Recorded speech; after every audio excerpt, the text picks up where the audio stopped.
year 2, episode 1. Woo! We made it, and guess what? Still a mark. Still a mark. Yeah. Still a mark. Well, we took a break from Mark a few times here and there, and A couple dozen times, but yeah. yeah. Well, and some of it was just schedule conflicts and all that kind of good stuff. But yeah, so go Colts. Draft should be right about when this comes out. I guess that'll be about the 12th or so. Yeah. But I was like, you know what? Let's match. Yeah, go Colts. So, yeah. Yeah. Look at that. Colts. Matt and I are huge Colts fans. We talk about them quite a bit. And Unfortunately. you know, the Colts went through a divorce once, Matt. Yeah. Yeah, Baltimore.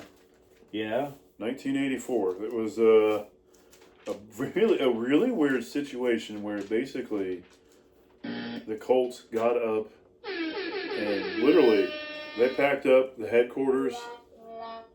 Exactly. They picked up the headquarters And moved out. and left out in the middle of the night, and the Irsay family said, "See you, Baltimore. We're not making money. Yep. You wouldn't listen to us, but give us a new stadium or anything like that." Indianapolis will roll out the red carpet once it's there. Yep. So They basically went said through. Woogaba. Yeah. But and they went through a divorce, and you know that's what we're going to be talking about today. Let's be honest about divorce. It sucks. It sure does. It sure does. We went through it with our mom and dad, And I'm divorced, and so you know it's kind of one of those things that it's you know, on the top 10 things to talk about in life, this is like number 595. It's not good. It's part of life. And let's see what Jesus says about it today, all right? Sound good? let's go for it. Okay, Mark chapter 10. So Jesus he's still out moving around. So he set out from there. Set out from where? Capernaum, right? He went from Galilee in 31, landed in 33, Capernaum. And we talked about the previous section. And now he's moving to Judea, and he's across the Jordan. So we say basically he's getting ready to go into the final phase of his life, of ministry life here on earth, going to Jerusalem with the triumphal entry and all this, they call that the Passion Week, all the things that surround that week. He's on his way to that as he's marching through here. And so a couple of these Pharisees and Sadducees, whoever they were. Well, let's just read here. The crowds converged on him again, as usual. He began teaching them once more. Some of those Pharisees. Okay, so approached him to test him. When was the last time Jesus ever flunked a test? Never. Right. You know, don't get me wrong. We won't talk about all the tests. Never mind. Yeah, right. That's right. And so here they are. They're not actually trying to get a genuine answer, not trying to seek him. But man, if he comes down the wrong side of this question about divorce, he's going to contradict himself, go against the word of God. So that's why they're doing it, because they're like, yep, they wanted to set him up. Set him up for failure. Yep. Set him up to look like a fraud. They wanted to be like, well, look. Yeah, basically. And so, and some Pharisees set out to test him, and they asked him, is it lawful for a man to divorce his wife? And what's he do? He responds with a question, right? He says, what did Moses command you? They said, Moses permitted to us to write divorce papers and to send her away. And when you read this passage in Deuteronomy, it basically says that. And so the problem was with this, some were like with the Ten Commandments. The only time divorce is allowed is in terms of adultery.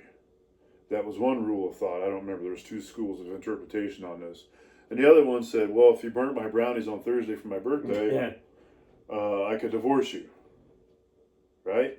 And that was the 2 rules of interpretation. And that's a big, wide rule. Yeah, very broad concepts. Yeah, and so for anything or for like very narrow. And yeah, go ahead.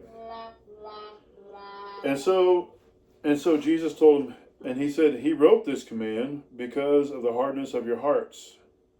And okay, the hardness of the hearts is talking about the sin in their life, the sin that had hit society, Yep. and the influence from other cultures and things like that. Where, you know what, maybe the grass is greener on the other side with that other woman, with that other man, and maybe it would be better just to leave that model behind, or to leave that relationship behind, or whatever. And just got to say that that's a lie. I got to say that that is not the truth, and that the hardness of hearts is a major role in why divorce happens. If you don't deal with the sin in your life and you continue to do that, you start taking it out on others. Snowball effect. Yep, snowball effect. And then next thing you know, when the snowball hits the bottom of the hill and blows up, guess what happens? You blow up. You blow up. Your marriage blows up. Yeah. And so, because God's original design for marriage, and Jesus is getting ready to talk about this, it's mentioned in Genesis chapter 1, he mentions it here, and Paul mentions it again, that the whole principle for marriage is leave your past family, weave together a new family, then you cleave to each other. That leave, weave, cleave, right? Leave your mother and father. Yeah, right. But from the beginning, God's creation, God made them male and female. That's another discussion for another time. And for this reason, a man will leave his father and mother, be joined with his wife, and the two will become one flesh. That's obviously that sexual union, but there's an emotional connection. There's emotional connection, sexual connection, and friendship connection. And so that's why it's called Mr. and Mrs., for example, Stoltz, and in you and Amy's case, right? And right. The two, they've left the relationship they had with her. Not that they're going to hate their siblings or their mom and dad, but that's not the priority anymore. The priority has come to be with the husband, and the husband and their children. Right, and the husband is the priority of the wife, and to create a new family. I always tell my kids when they're married that put their husband and their children before me. Yeah. And I know they love me, and don't get me wrong, but it just how it's written. I mean, right. And so let's be quite frank about it. For this reason, and the reason why these papers were granted was what? Because the sin they had. Yeah. So, and because even in, I think it's in Malachi or Micah, I think it's Malachi, God says very, very strongly, he says, I hate divorce. And the reason why he hates divorce is because what it does to the husband, to the wife, to the children, and to the extended family members. It's exactly. And I think his design was a good one when it's done right. Yeah. In my situation, because several things, but a lot of it was due to sin, the hardness of my heart, as I've already said, without going into specific details. And so it goes on here to finish in 8. So the two are no longer one, no longer two, but one, which means they've left what they had before and they're making something new, which we've said. And therefore, what God has put together, man must not separate. Yep. How long have you and Amy been together now? 32? 32 years. We've been married 32 years, been together 33. I remember that. You guys were married January 1st. Yep, we dated. We dated for 3 months. We got engaged and got waited till we married on New Year's Day because we met on our first date was on New Year's Day, so we married on New Year's Day. That's pretty cool, right? Yeah, I remember that. I was drawn to her emotionally and physically, and when we first saw each other, and it just kind of took off. Yeah.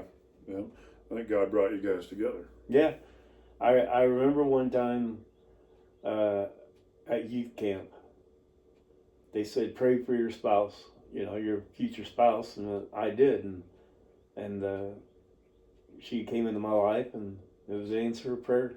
Yeah. Sorry, I don't mean to bring No, you're fine. No, I think it's good to have both sides of the coin here, right? Yeah, I mean, it was just that deep spiritual connection we had with each other. Yeah. didn't really think we had a whole lot in common, but you get married, and the more further closer you get with your partner, you get that emotional connection, that spiritual connection. Basically, now she knows what I'm going to do, and she can predict what I'm going to do, and I can do the same with her. Yeah. I mean, Well, that's part of the two becoming one, I think. yeah. I agree. And so, once again, the disciples have this pattern of like when they're with Jesus, they're like, we didn't quite catch this part. What exactly did you mean? We've seen that already in a set of podcasts we recorded. Yeah. And It just repeats all the time. yeah. He says, now the disciples question him again and says, what's the matter? He says, and he said, whoever divorces his wife and marries another commits adultery against her. Also, she divorces her husband and marries another, she commits adultery. And the reason why that's stated is because that is supposed to be one union the whole time. Right. All that kind of stuff. Our idea here today is not to settle the issue of remarriage or if you can get married after you're divorced if you're a believer. That's not what we're here to talk about. What we're here to do is do two things. If your marriage is struggling, fight. Fight. To keep it. Right. Because God has brought you together for a reason and for a purpose. Okay? Secondly, if you are divorced, divorce is a sin. And last time I checked, God forgives how many sins? All. All sins. Not one, not two. But all. As an old pastor mentor of mine used to say, all. Right. Past, present, and future. And so, it's kind of interesting that because you're in a marriage, long established relationship, 32 years, and I'm not. So we're both sides of the coin. But the God of grace is with Matt to help his marriage stay together. And God is working in my life to help me to work through the pain that I caused, all the stuff that I did. So that's right. That applause is for God and for his grace and his goodness to us today. So remember, fight before it's too late. Amen. And if it's too late, and you've already divorced, God's grace is there for that as well. So thanks for joining us on this episode of Stoltz Bros Bible Study. And episode 1, year 2, in the books. And can I get a yay? Yay? Oh, no, that's not a real good one. Yay! There we go. All right. Oh, man. Here we go. The impossible stand that has come, and see you guys later.